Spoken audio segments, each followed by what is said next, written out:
ओम शांति। आज 29 मई 2020 की प्रातः मुरली ओम शांति बाप दादा मधुबन। पहले सुनते हैं मुरली के कुछ मुख्य पॉइंट्स। बाबा ने कहा, मैं इन साधुओं आदि सब का बाप हूँ।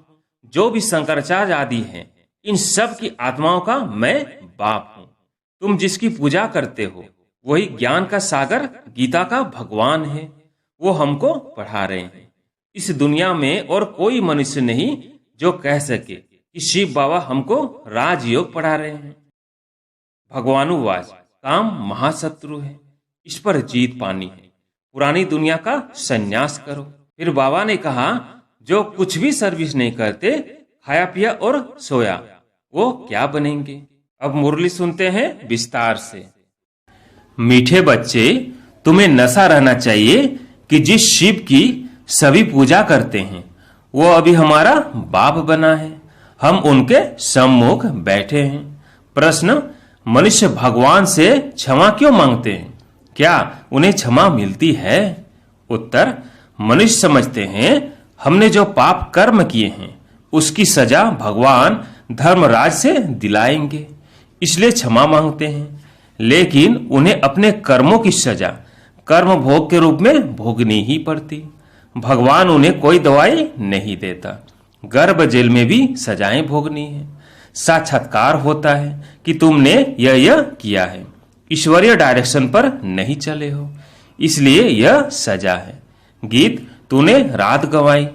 ओम शांति। यह किसने कहा? रूहानी बाप ने कहा। वो है ऊंचते ऊंच, सभी मनुष्यों से भी, सभी आत्माओं से भी ऊंच। सब में आत्मा ही है ना। शरीर तो पाठ बजाने के लिए मिला है। अभी तुम देखते हो सन्यासियों आदि के शरीर का भी कितना मान होता है। अपने गुरुओं आदि की कितनी महिमा करते हैं। यह बेहद का बाप तो गुप्त है। तुम बच्चे समझते हो शिव बाबा ऊंचते ऊंच है, उनसे ऊंच कोई है नहीं। धर्मराज भी उनके साथ है, क्योंकि भक्ति मार्ग में क्षमा मांगते हैं। हे भगवान, क्षमा करना। अब भगवान क्या करेंगे? यहाँ गवर्नमेंट तो जेल में डालेगी, वह धर्मराज गर्भ जेल में दंड देते हैं। भोगना भी भोगनी पड़ती है, जिसको कर्म भोग कहा जाता है।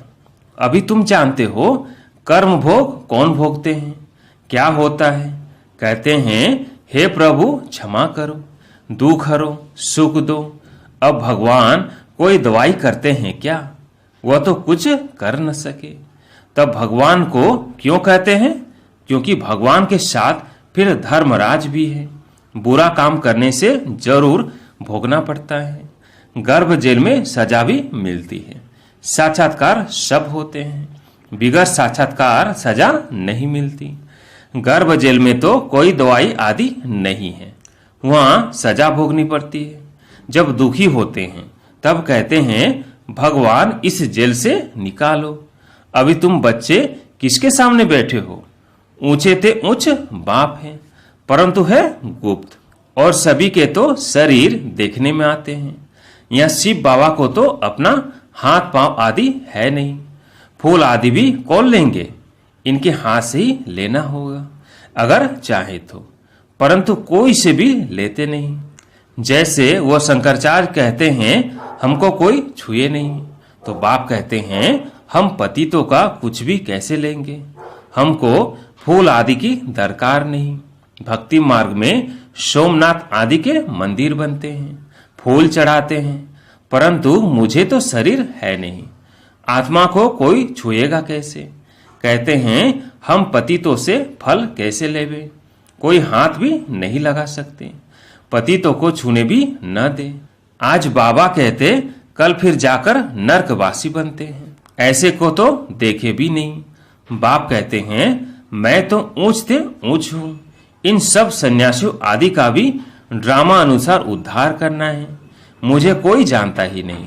शिव की पूजा करते हैं, परंतु उनको जानते थोड़ी ही हैं कि यह गीता का भगवान है और यहाँ आकर ज्ञान देते हैं। गीता में कृष्ण का नाम डाल दिया है। कृष्ण ने ज्ञान दिया, बाकी शिव क्या करते होंगे? तो मनुष्य समझते हैं वो आते ही नहीं। अरे पतित पावन कृष्ण को थोड़ी ही कहेंगे। पतित पावन तो मुझे कहते हैं ना। तुम्हारे में भी कोई थोड़े हैं जो इतना रिगार्ड रख सकते हैं। रहते कितना साधारण है, समझाते भी हैं। मैं इन साधुओं आदि सबका बाप हूं। जो भी शंकराचार्य आदि हैं, इन सब की आत्माओं का मैं बाप हूं। शरीरों के बाप जो हैं वो तो है ही। मैं हूं सभी आत्माओं का बाप। मेरी सब पूजा करते हैं। अभी वो यहाँ सम्मुख बैठे हैं, परंतु सभी समझते थोड़ी हैं कि हम किसके सामने बैठे हैं। आत्माएं जन्म जन्मांतर से देह अभिमान पर हिरी हुई है, इसलिए बाप को याद नहीं कर सकते, देह को ही देखते हैं। देही अभिमानी हो तो उस बाप को याद करे और बाप की श्रीमत पर चले। बाप कहते हैं मुझे जानने के लिए सब पुरुषार्थी हैं। अंत में पूरे देही अभिमानी बनने वाले ही पास होंगे। बाकी सब में जरा जरा देह अभिमान रहेगा। बाप तो है गुप्त, उनको कुछ भी दे नहीं सकते। बच्चियां शिव के मंदिर में भी जाकर समझा सकती हैं। कुमारियों ने ही शिव बाबा का परिचय दिया है तो कुमार कुमारियां दोनों जरूर कुमारों ने भी परिचय दिया होगा। माताओं को खास उठाते हैं क्योंकि उन्होंने पुरुषों से जास्ती सर्विस की है, तो बच्चों को सर्विस का शौक होना चाहिए। जैसे उस पढ़ाई का भी शौक होता है ना, वो है जिस्मानी, यह है रूहानी। जिस्मानी पढ़ाई पढ़ेंगे या ड्रिल आदि सीखेंगे, मिलेगा कुछ भी नहीं। समझो अभी किसको बच्चा जन्मता है तो धूमधाम से उनकी छठी आदि मनाते हैं, परंतु वो पाएंगे क्या? इतना समय ही नहीं जो कुछ पा सके। यहाँ से भी जाकर जन्म लेते हैं, परंतु वह भी समझेंगे तो कुछ नहीं। यहाँ का बिछुड़ा हुआ होगा तो जो सीख कर गया होगा उसी अनुसार छोटेपन में ही शिव बाबा को याद करता होगा। यह तो मंत्र है ना, छोटे बच्चों को सिखलाएंगे। वो बिंदु आदि तो कुछ समझेगा नहीं, सिर्फ शिव बाबा कहते रहेंगे। शिव बाबा को याद करो तो स्वर्ग का वर्षा पाएंगे। ऐसे उनको समझाएंगे तो वह भी स्वर्ग में आ जाएंगे, परंतु ऊंच पद नहीं पा सकेंगे। ऐसे बहुत बच्चे आते हैं, शिव बाबा कहते रहते हैं, फिर अंतमति सोगति हो जाएगी। यह राजधानी स्थापन हो रही है। अब मनुष्य शिव की पूजा करते हैं, परंतु जानते थोड़ी ही हैं। जैसे छोटा बच्चा शिव शिव कहते हैं, समझते नहीं। यहाँ भी पूजा करते हैं, परंतु पहचान कुछ भी है नहीं, तो उनको बतलाना चाहिए। तुम जिसकी पूजा करते हो वही ज्ञान का सागर, गीता का भगवान है। वो हमको पढ़ा रहे हैं।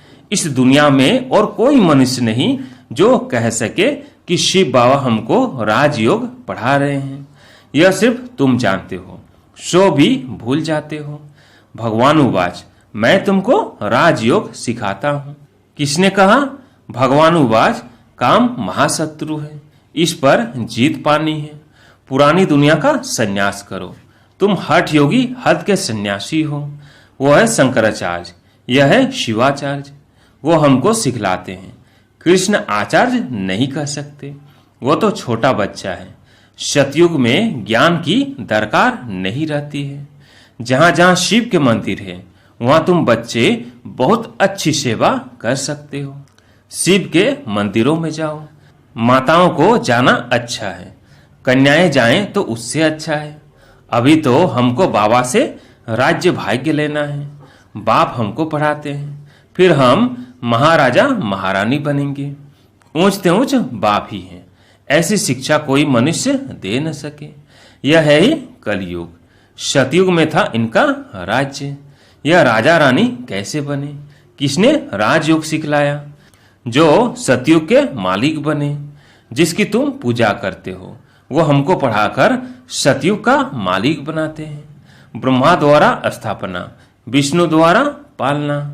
पतित प्रवृत्ति मार्ग वाले ही पावन प्रवृत्ति मार्ग में जाते हैं। कहते भी हैं, बाबा हम पतितों को पावन बनाओ, पावन बनाकर यह देवता बनाओ। वो है प्रवृत्ति मार्ग। निवृत्ति मार्ग वालों का गुरु बनना ही नहीं है। जो पवित्र बनते हैं उनके गुरु बन सकते हैं। ऐसे बहुत कंपनियन भी होते हैं, विकार के लिए शादी नहीं करते हैं। तो तुम बच्चे ऐसी ऐसी सर्विस कर सकते हो। अंदर में शौक होना चाहिए। हम बाबा के सपूत बच्चे बन क्यों न जाकर सर्विस करेंगे। पुरानी दुनिया का विनाश सामने खड़ा है। अब शिव बाबा कहते हैं कृष्ण तो हो न सके, वो तो एक ही बार सतयुग में होगा। दूसरे जन्म में वही फीचर्स वही नाम थोड़ी होगा। 84 जन्म में 84 फीचर्स। कृष्ण यह ज्ञान किसको सिखला ना सके। वो कृष्ण कैसे यहाँ आएंगे। अभी तुम इन बातों को समझते हो। आधा कल्प अच्छे जन्म होते हैं, फिर रावण राज्य शुरू होता है। मनुष्य हूबहू जैसे जानवर मिसल बन जाते हैं, एक दो में लड़ते झगड़ते रहते हैं। तो रावण का जन्म हुआ ना। बाकी 84 लाख जन्म तो है नहीं। इतना वैरायटी है, जन्म थोड़ी इतने लेते हैं। तो यह बाप बैठ समझाते हैं। वो है ऊंचते ऊंच भगवान, वो पढ़ाते हैं। नेक्स्ट में फिर यह भी तो है ना, नहीं पढ़ेंगे तो किसी के पास जाकर दास दासियां बनेंगे। क्या शिव बाबा के पास दास दासी बनेंगे। बाप तो समझाते हैं, पढ़ते नहीं हो तो जाकर सतयुग में दास दासियां बनेंगे। जो कुछ भी सर्विस नहीं करते, खाया पिया और सोया, वो क्या बनेंगे। बुद्धि में आता तो है ना, क्या बनेंगे। हम तो महाराजा बनेंगे, हमारे सामने भी नहीं आएंगे। खुद भी समझते हैं ऐसे हम बनेंगे, परंतु फिर भी शर्म कहाँ है। हम अपनी उन्नति कर कुछ पा लेवे, समझते ही नहीं। तब बाबा कहते हैं ऐसे मत समझो। यह ब्रह्मा कहते हैं हमेशा शिव बाबा के लिए समझो। शिव बाबा का तो रिगार्ड रखना है ना। उनके साथ फिर धर्मराज भी है, नहीं तो धर्मराज के डंडे भी बहुत खाएंगे। कुमारियों को तो बहुत होशियार होना चाहिए। ऐसे थोड़ी यहाँ सुना बाहर गए तो खल्लास। भक्ति मार्ग की कितनी सामग्री है। अब बाप कहते हैं 20 छोड़ो, स्वर्गवासी बनो। ऐसे ऐसे स्लोगन बनाओ, बहादुर सैनिया बनो। बेहद का बाप मिला है, फिर क्या परवाह। गवर्नमेंट धर्म को ही नहीं मानती है, तो वो फिर मनुष्य देवता बनने कैसे आएंगे। वो कहते हैं हम कोई भी धर्म को नहीं मानते, सबको हम एक समझते हैं। फिर लड़ते झगड़ते क्यों हैं। झूठ तो झूठ, सच की रत्ती भी नहीं है। पहले पहले ईश्वर सर्वव्यापी से ही झूठ शुरू होती है। हिंदू धर्म तो कोई है नहीं।